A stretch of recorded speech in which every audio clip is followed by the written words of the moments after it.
membuat perda tentang prostitusi,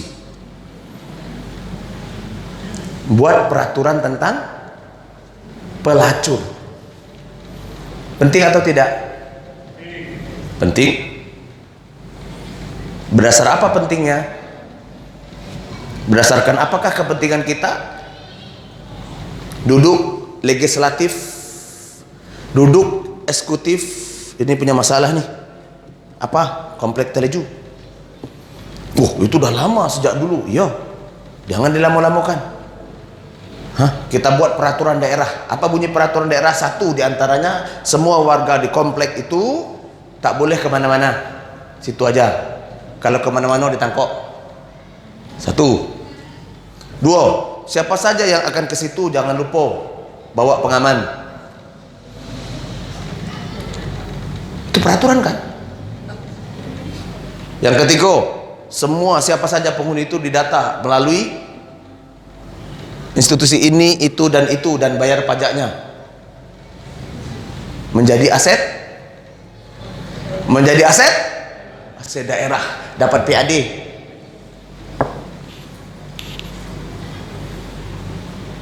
Baik bukan? Baik enggak? Baik. Coba Ustadz, kalau enggak Ustadz atur, dia akan gentayangan kemana-mana, di kolong jambatan, di situ. Coba, akan menyebarkan penyakit. Sebab itulah maka negara melalui pemerintah daerah sepakat untuk membuat peraturan agar mengikat mereka terorganisasi dengan baik, biar di situ saja dan dapatkan PAD. Baik enggak? Halo, baik enggak? Baik. Siapa bilang nggak baik? Solusikah dalam Islam atau killah? Itu orang paham. Tapi jangan antum tentang. Nggak boleh. Karena sultan kita belum sanggup menegakkan. Jangan katakan pula sultan yang memimpin kita, raja kita, karena tak sanggup mengurus pelacur saja. Jangan bilang dia pelacur. Pakai pri kemanusiaan. Panggil dia siapa? Siapa Pak? Panggil dia kupu-kupu malam. Kan bagus kan? Ada haknya sebagai manusia. Kupu-kupu malam. Biar dia punya asosiasi, biar dia dilindungi undang-undang, maka dia disebut dengan PSK, pekerja seks komersial. Siapapun boleh. Pak Haji kalau ndak ingat dosa boleh juga milih-milih di situ. Nauzubillah. Waliauzubillah, semoga anak cucu turunan kita dijauhkan. Karena dia pekerja, dia harus bayar kepada negara. Karena dia sudah bayar kepada negara, maka dia harus ndak zakat, Pak. Dilindungi undang-undang. Karena dia sudah bayar kepada negara dan sudah punya perlindungan undang-undang, maka dia punya hak suara, hak sebagai warga. Kalau aku calon wali kota, kemudian pasak lawan aku adalah germo, siapa yang dipilih oleh pelacur? Mana pula ustadz itu tukang haram-haramkan? Tidak akan ada saya punya kesempatan jadi yang memilih pelacur, bagoya. Jangan sebut dia dengan halus, kupu-kupu malam. Sebut dia dengan bahasa kasar. Nabi SAW, sesuatu yang Allah haramkan dan Rasul haramkan, jangan cari alasan lain. Jangan sebut dia dengan nama yang lain. Jangan dia kupu-kupu malam, sebut saja pelacur. Allah dan Rasulnya mengajarkan bagoya min Bani Israel, pelacur.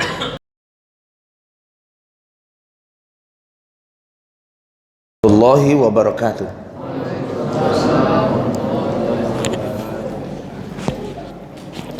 Innal hamdalillah nahmaduhu wa nasta'inuhu wa nastaghfiruh wa na'udzu billahi min sururi anfusina wa min sayyiati a'malina. May yahdihillahu fala mudilla lahu wa may yudlilhu fala hadiya lahu.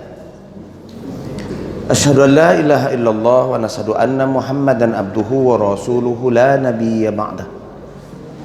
Allahumma salli wa sallim ala Muhammadin Nabil Karim wa ala alihi wa ashabatihi wa man tabi'ahum bi ihsani ila yaumiddin. Ya ayuhan nasu taqu rabbakum alladhi khalaqakum min nafsin wahidah wa khalaqa minha zawjaha wa batha minhuma rijalan katsiran wa nisaa wattaqullaha alladhina tasaaluna bihi wal arham innallaha kana 'alaikum raqiba.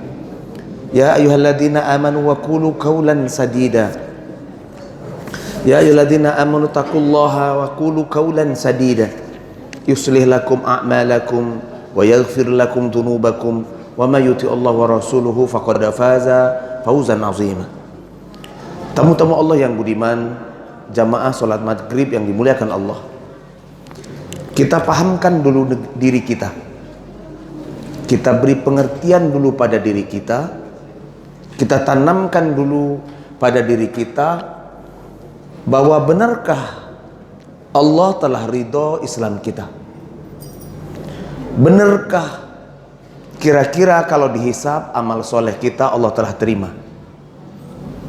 Benarkah setiap tindak tanduk, perbuatan, perilaku kita adalah tindak tanduk, perilaku dan perbuatan yang nanti ketika dihisab pasti kita dapat bahagian dari amal soleh? Atau hanya ada dua golongan, Pak? Allah tidak mendatangkan golongan ketiga, golongan abu-abu, enggak. Dua golongan.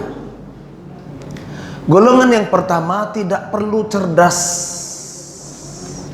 tak perlu berpendidikan tinggi untuk memahami agama itu, tidak perlu sekolah tinggi, enggak.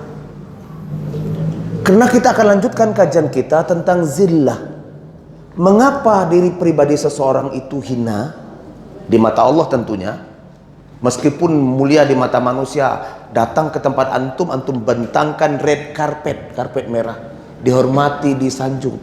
Tetapi kalau hina di mata manusia, belum tentu hina di mata Allah. Sebaliknya kalau mulia di mata manusia, belum tentu di mata Allah. Belum tentu mulia di mata Allah. Oleh karena itu kita perlu tanamkan dulu pemahaman kepada diri kita. Pada posisi manakah kita?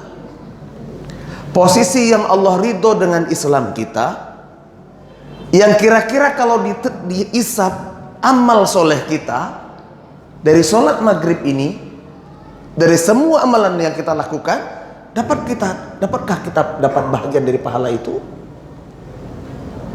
Atau kita hanya membuat sampah catatan saja yang Allah tidak terima? Benarkah kita telah menjalankan agama Allah itu dengan paham? Kenapa tuan-tuan mau sholat maghrib bersusah-susah di sini? Bukankah ada saudara kita yang tidak sholat maghrib berjamaah, dia sholat di rumah, masih muslimkah dia? Masih. Kenapa pula tuan-tuan mau menyusahkan diri dalam duduk dalam majelis ilmu ini? Padahal setelah ini tuan-tuan, puan-puan boleh pulang, duduk berleha-leha sambil dengar informasi di TV, mungkin makan malam, mungkin baca koran, mungkin melakukan kegiatan yang belum tuntas di rumah, baik bapak maupun ibu. Itu juga ibadah. Kenapa itu antum tak lakukan, lalu antum duduk dalam majelis ilmu ini menjelang waktu isya? Itu antum tidak lakukan karena satu, ilmu. Karena antum punya ilmunya. Dan inilah yang membedakan generasi yang Allah tolong, yang Allah muliakan, dengan generasi yang Allah hinakan. Pembahasan tentang karakteristik bangsa yang Allah hinakan itu dapat dilihat dari 4 hal penting. Kita sudah bahas satu bahagian, namanya sahsiyah wal hadarah al azillah. Sahsiyah itu ya pribadi dan peradaban yang Allah hinakan. Kita sudah datangkan contoh, baik secara pribadi maupun secara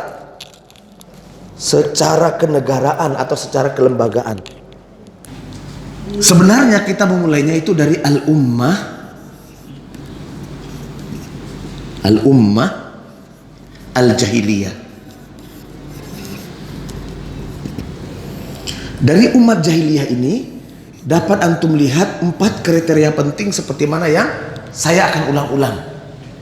Al-jahil, al-jahl sudah kita bahas. Az-zillah, hina, baik secara pribadi maupun secara komunal. Zillah. Kemudian ad-dhaif, dhaif, baik secara pribadi atau secara bangsa. Lemah. Nah, yang ini ada 4 bagian penting. Kita baru bahas 1, namanya sahsiyah. Sahsiyah itu pribadi, personal. Ya. Sahsiyah wal hadarah. Dari pribadi-pribadi melahirkan al-hadarah. Hadarah ini peradaban. Pribadi dan peradaban azillah. Yang Allah hinakan. Hina, pribadi dan peradaban yang Allah hinakan. Menurut kelompok ini dia paling mulia, terhormat, tapi di mata Allah hina. Ketika paman Nabi SAW Abdul Muttalib, maaf, siapa Abdul Muttalib? Ayahnya Ali. Ya ammi, hai paman, kul anta syahadu an la ilaha illallah wa anna muhammadur rasulullah. Kul, katakan saja paman, cukup itu saja. Aku bersahadat bahwa tidak ada ilah sesembahan kecuali Allah, dan bersaksi bahwa dirimu ya ponakanku ya Muhammad utusan Allah. Cukup, ini menjadi hujahku nanti. Cukup itu, Pak. Hampir saja kita baca dalam hampir saja paman Nabi mengucapkan syahadat itu. Tetapi Abu Jahal bilang, bukankah engkau pemuka Quraisy? Bukankah kau raja Quraisy? Bagaimana nanti kau ditanya oleh nenek moyang kita? Bagaimana nanti kau ditanya oleh nenek moyang kita? Kata-kata siapa ini? Abu Lahab. Abu Lahab meskipun tak beriman kepada Rasul, belum dijelaskan tentang hari kiamat, dia tahu nanti ada hari akan ada tanya jawab dengan nenek moyang. Bapak, ibu yang dimuliakan Allah, itulah kalimat-kalimat sakti, itulah keyword kata-kata indah yang masuk dalam otak saya, jantung saya, dan begitu juga masuk dalam otak dan jantung antumlah sekalian. Mangga ndak di karajoan. Nenek moyang dulu lah mengarajoan. Waang buat agama baru. Ya kan? Waang buat agama baru. Sudah dikerjakan nenek-nenek moyang kita dari dulu. Kalau dia salah, tak mungkin nenek moyang kita buat yang salah. Nah, inilah kata-kata persis seperti yang dilakukan oleh Abu Jahal terhadap temannya. Rajanya dia ketika itu Abu Thalib, ayahnya Ali. Sahsiyah kita sudah bahas. Ini substansinya sangat penting, karena kalimat-kalimat ini masuk dalam aspek kita, masuk dalam aspek setiap kehidupan kita, Baik, yang kedua kita sudah bahas sedikit sebanyak nabadzal Quran wa sunnah, menolak hukum Al-Quran dan sunnah. Menolak, saya ke ataskan lah. Oke. nabadhal Quran wa sunnah. Ada hukum Allah, nabadha di menolak. Menolak Al-Quran dan sunnah. Sunnah yakni syariat ya. Ini adalah as-syariat, yakni syariat Allah Azza wa Jalla. Apa saja yang Allah berikan syariat. Menolaknya inilah yang akan mengakibatkan tiga. Hari ini kita akan bahas tiga perkara penting. Sebuah peradaban itu hina ketika menolak Al-Quran dan Sunnah menjadi solusi dalam semua masalah. Ketika ini ditolak, maka negeri itu akan menjadi negeri yang hina. Dimulai dari mana? Dimulai dari kehinaan rakyat masyarakatnya. Jadi hina negerinya, hina negerinya, hina rakyatnya. Oke, hina pribadi, rumah tangganya, dan semua yang berhubungan dengan turunannya hina. Allah jelaskan dalam surah Al-An'am ayat 153. Ibu, bapak bisa kejar umat itu ditimpa kehinaan, kebodohan, musibah. Apakah cuma hina? Enggak. Kemudian Allah timpakan kebodohan. Bodoh bukan tak terpelajar. Maaf ya, bodoh bukan tak terpelajar. Ada profesor bahkan doktor dalam bidang syariah, tapi Allah tidak berikan hidayah pemahaman kepada dia. Maaf, tidak diberikan hidayah pemahaman kepadanya, maka dia membuat celah dan kotak-katik, membuat kilah. Contoh masih bapak dan saya rasakan. Dengan modal sekecil-kecilnya, saya ulangi, dengan modal sekecil-kecilnya mendapatkan untung sebesar-besarnya. Dagang apa itu? Perdagangan apa gitu? Dengan modal sekecil-kecilnya dapat untung sebesar-besarnya. Perdagangan apakah itu? Riba. Riba.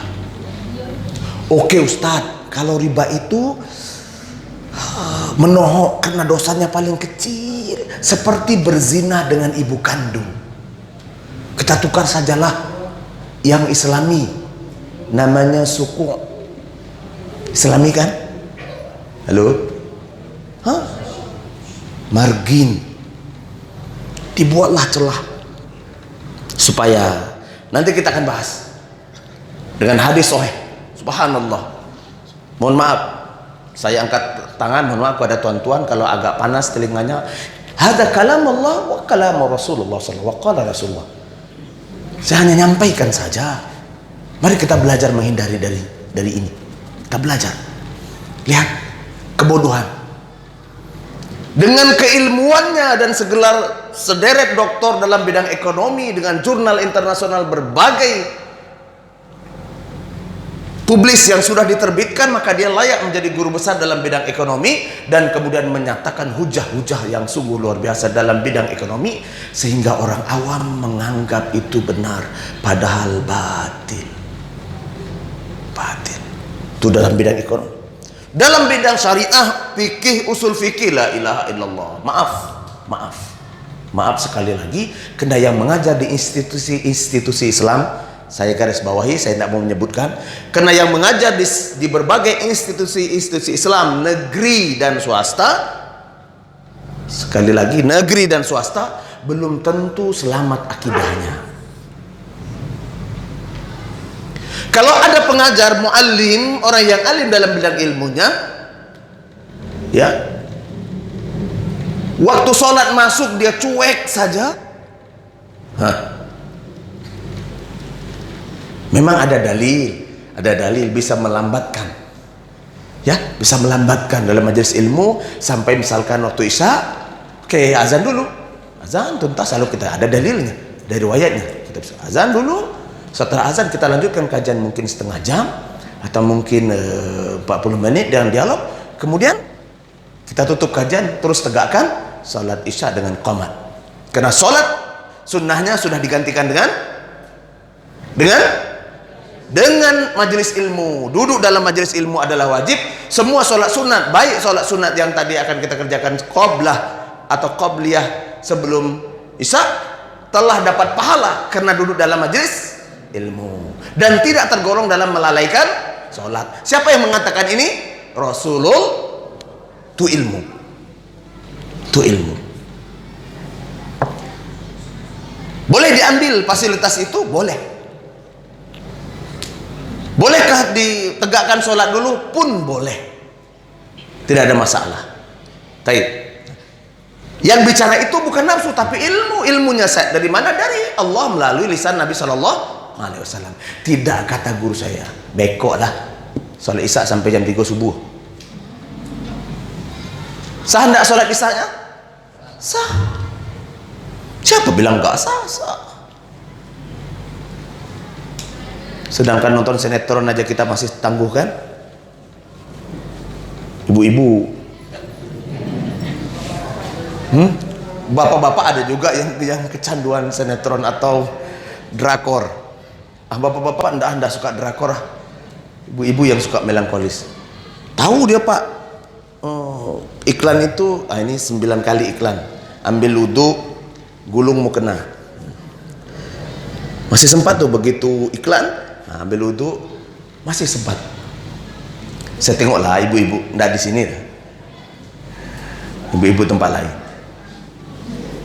karena enggak berilmu.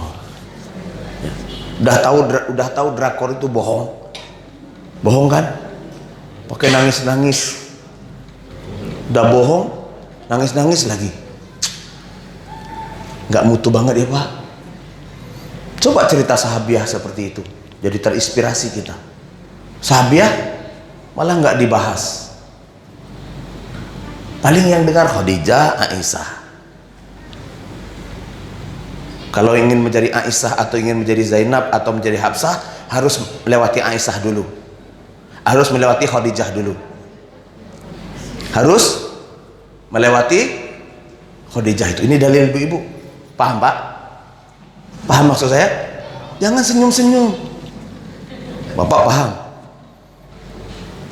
Maknanya abang kalau mau menambah lagi boleh, tapi tunggu mati dulu Khadijah. Iya kan? Nabi menikah setelah Khadijah mati. Kalau Khadijah belum mati, jangan. Tak ada dalilnya begitu. Itu dalil perasaannya aja coba. Jangan dibohongi pula sudah ini Pak. Taib Hasan. Kita bodoh di sini bukan tidak terpelajar. Kita sudah selalu ulang kan, ada doktor dan bahkan pembimbingnya profesor dalam bidang fikih. Pasti salah, pasti itu larangan Allah tentang zina, tapi zina bisa menjadi boleh. Mana dalilnya? Mulkan. Oke, dalil tentang khadimah, pembantu. Itu diambil.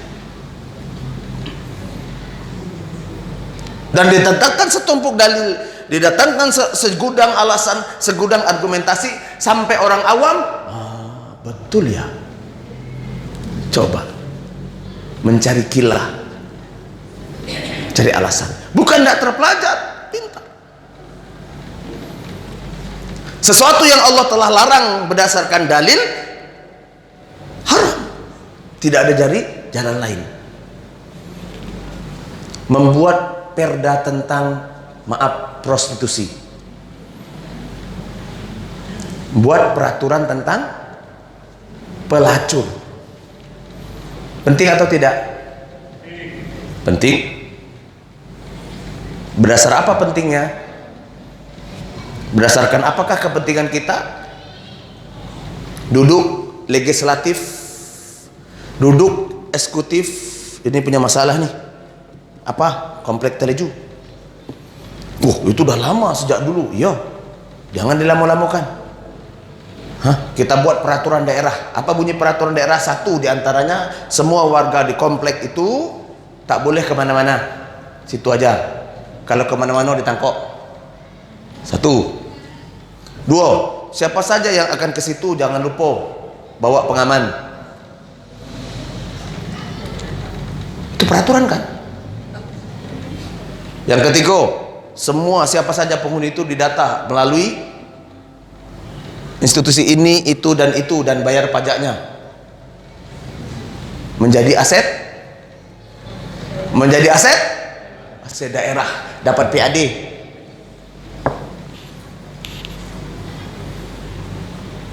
Baik bukan? Baik enggak? Baik. Coba Ustadz, kalau udah Ustadz atur, dia akan gentayangan kemana-mana, di kolong jambatan, di situ. Coba. Akan menyebarkan penyakit. Sebab itulah maka negara melalui pemerintah daerah sepakat untuk membuat peraturan agar mengikat mereka terorganisasi dengan baik, biar di situ saja dan dapatkan PAD. Baik kan? Halo, baik enggak? Baik.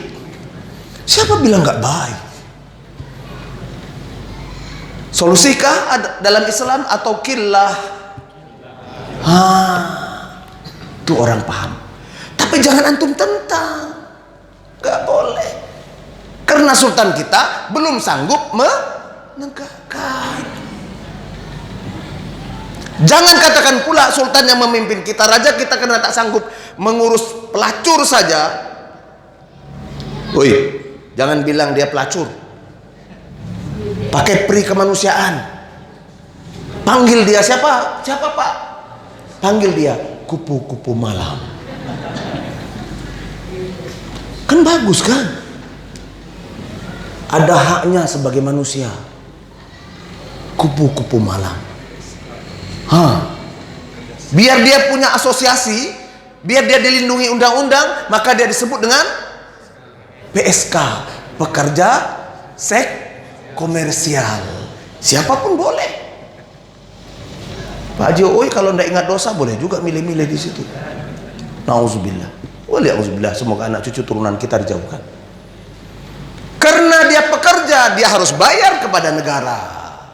Karena dia sudah bayar kepada negara, maka dia harus tidak zakat Pak, dilindungi undang-undang. Karena dia sudah bayar kepada negara dan sudah punya perlindungan undang-undang, maka dia punya hak suara, hak sebagai warga.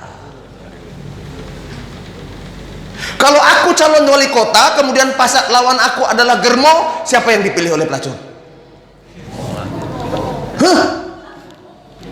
Mana pula ustadz itu kan haram-haramkan? Tidak akan ada saya punya kesempatan jadi yang memilih pelacur, bagoya.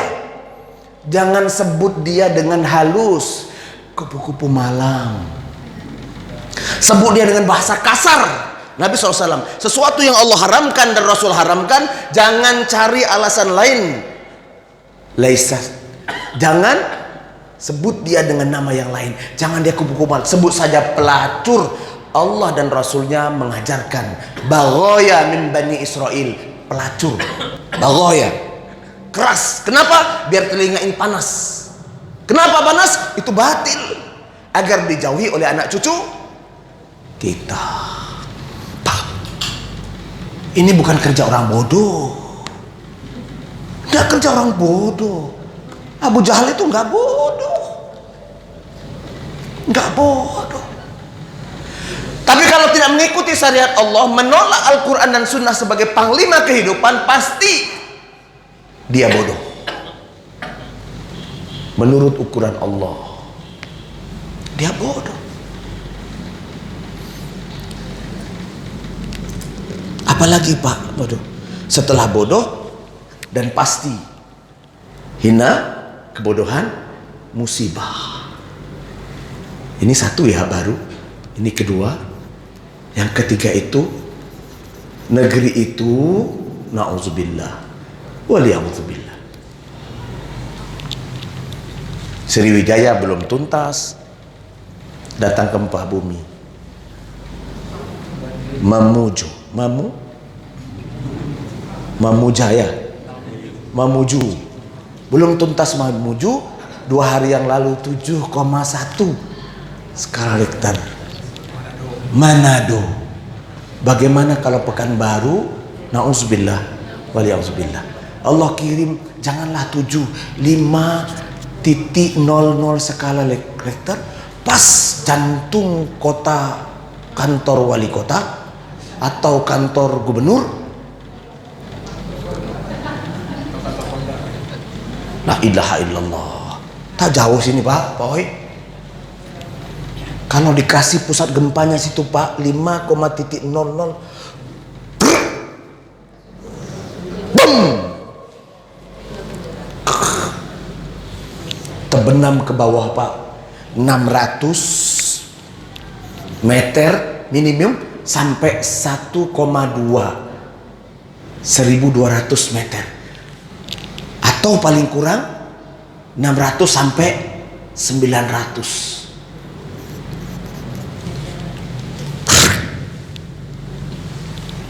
Kira-kira Sungai Siak ada lagi enggak ceritanya? Ada enggak? Sungai Siak telah habis sejarahnya dan tinggal danau baru lebih besar, lebih luas dibanding di Sumatera Utara apa? Danau Toba lebih luas, meliputi mulai dari Simpang 3 sampai ke Minas, 40 kilo persegi. Jamaah Nurul Yakin, inna lillahi. Jangan takut, jangan takut. Ada yang pernah kerja di Chevron di bidang geologi? Tolong tunjuk tangan. Antum yang pernah bekerja di bidang itu? Apa yang diisi di perutnya orang Riau, di perut tanah Riau ini setelah di drilling, diambil lumpur minyaknya? Halo, apa yang diisi? La ilaha illallah. Ayu. Lai paham? Air yang diisi Pak.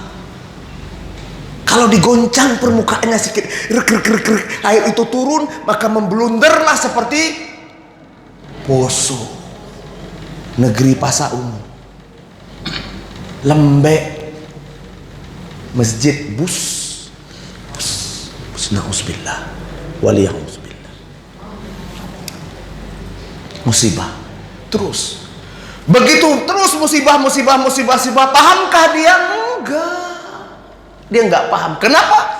Karena ini syariat kita mengajarkan orang yang tidak menggunakan hukum Allah sebagai panglima dalam kehidupannya, negeri itu akan Allah berikan kehinaan. Ini yang pertama. Bukan saja hina, tapi bodoh. Bukan saja kebodohan, tapi negeri itu tak berhenti musibah, terus bertubi-tubi, terus bertubi-tubi. Allah jelaskan ini dalam surah Al-An'am ayat 153. Ini peristiwa yang ketiga ini Allah abadikan dalam surah Al-An'am. Ayo, An'am ayat 153. 153. Kejar ayatnya, tengok dalilnya. Wa in hadza siratim mustaqima fattabi'un wa la tattabi'as subul. Orang-orang, dan inilah jalanku. Orang yang mengejar jalannya Allah yang lurus, maka ikutilah jalanku, fattabi'un. Ikuti jalanku. Wa la tattabi'u subula. Dan janganlah ikuti jalan-jalan kesesatan mereka, kehinaan mereka. Kalau mengikuti, fatafarraqu bikum min sabili, maka Allah akan pecahkan, cerai beraikan antum. Kita dicerai beraikan. Kemudian dzalikum wasaqum bih, kemudian Allah hinakan. Apa? Iya. Asaqum bih la'alakum tattaqun. Semoga kamu bertakwa. Oke.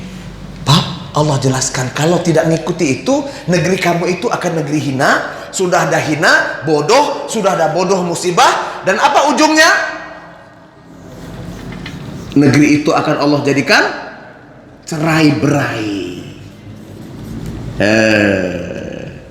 Tak lama lagi Pak, kita tunggu waktu. Kita tetap NKRI, tapi boleh jadi nanti kembali lagi kekuatan kaum muslimin.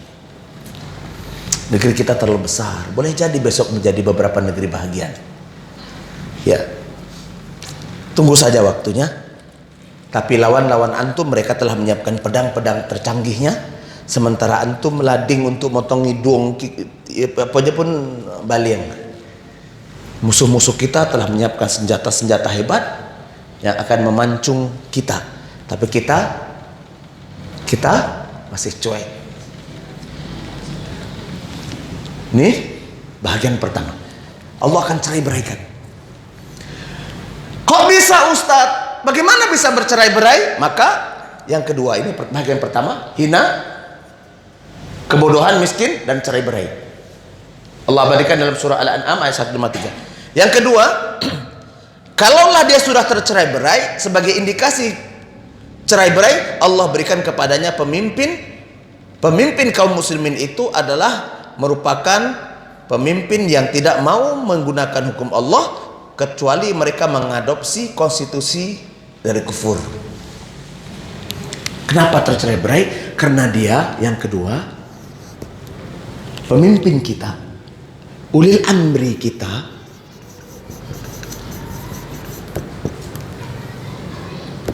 oke, ini orang muslim Pak.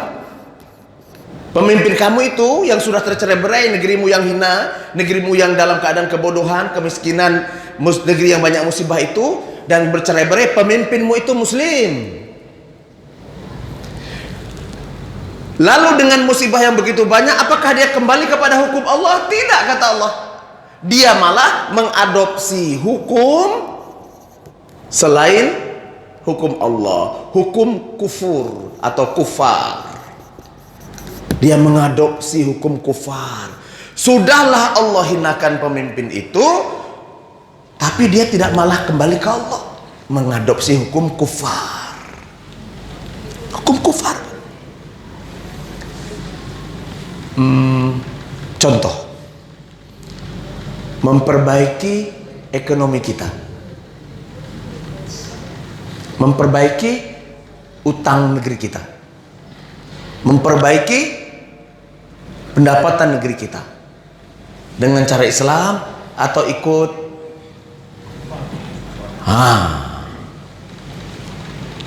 Pak, coba tanya dengan cara Islam. Simple saja. Kira-kira, maaf ya, kira-kira kapan $1 sama dengan Rp1?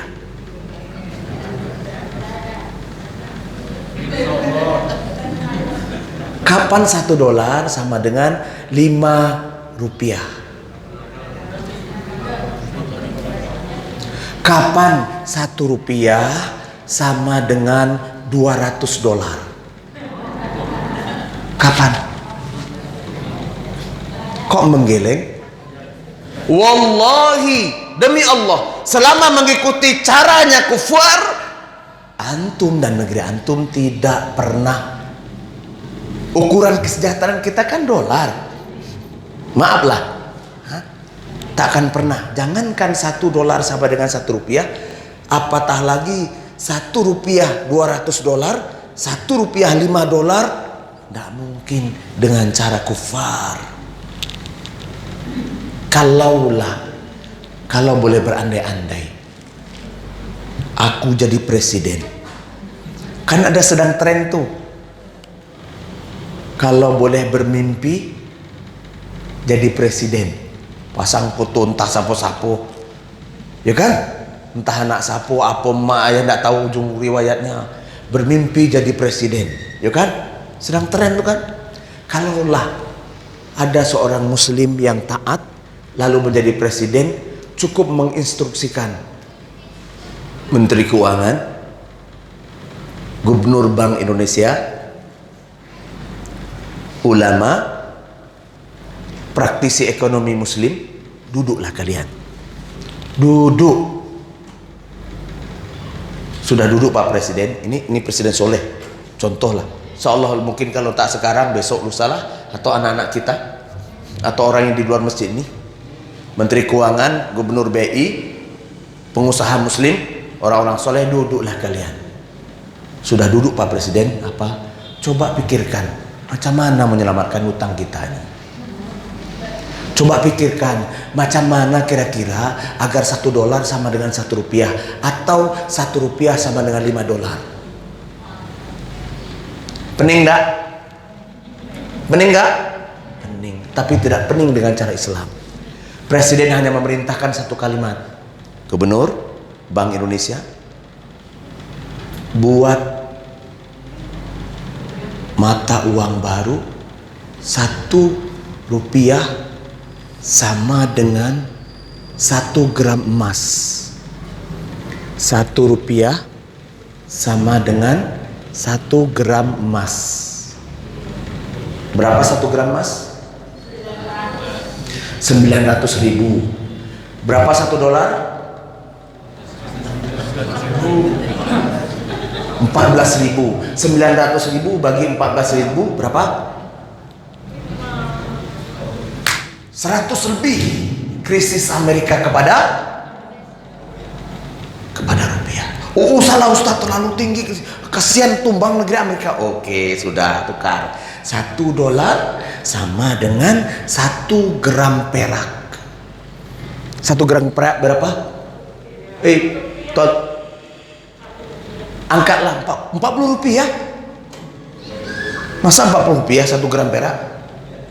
40.000 bukan? Hah? Oh iya. Berapa Bu? Tadi 900.000 bagi Rp14, 14.000 dapat berapa? 24.000. 64. Berarti 64 kali Amerika krisis merengek, Pak. Cobalah 1 gram perak sama dengan 1 gram rupiah. Katakanlah 40.000 1 gram perak bagi 14.000, 4 atau $5. Rp1, yakni 1 uang perak setara dengan 4 atau $5. Kenapa tidak berani lakukan?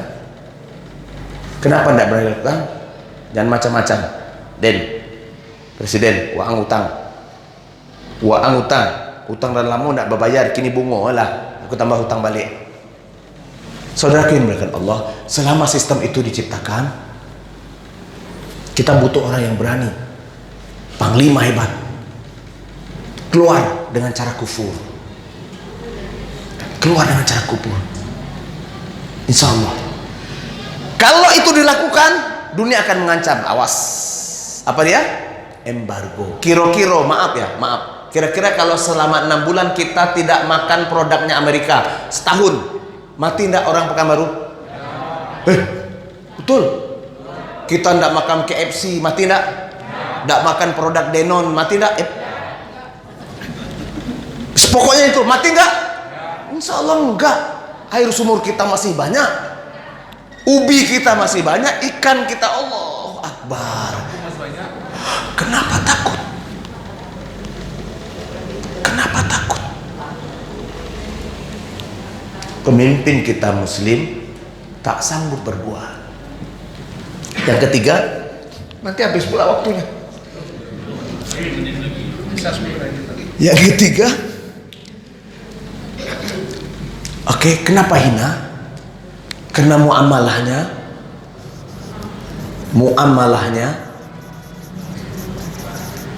ya dengan cara yang kufur, muamalahnya dengan cara yang bertentangan. Ekonominya Pak dibangun, apapun alasannya Pak, kita tidak bisa bicara kecuali 2 kekuatan, yaitu siasah, politik, dan ekonomi. Sepakat. Saya bisa ngomong ketika ada menjamin keselamatan.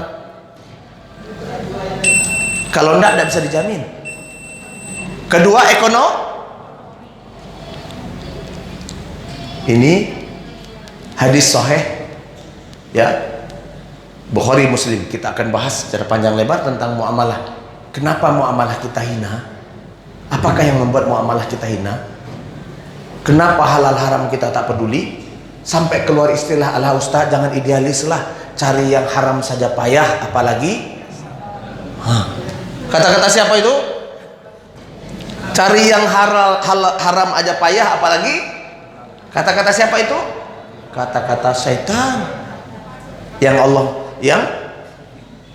Allah berikan itu sesuatu yang baik, tapi syaitan lebih banyak membisiki kepada kita.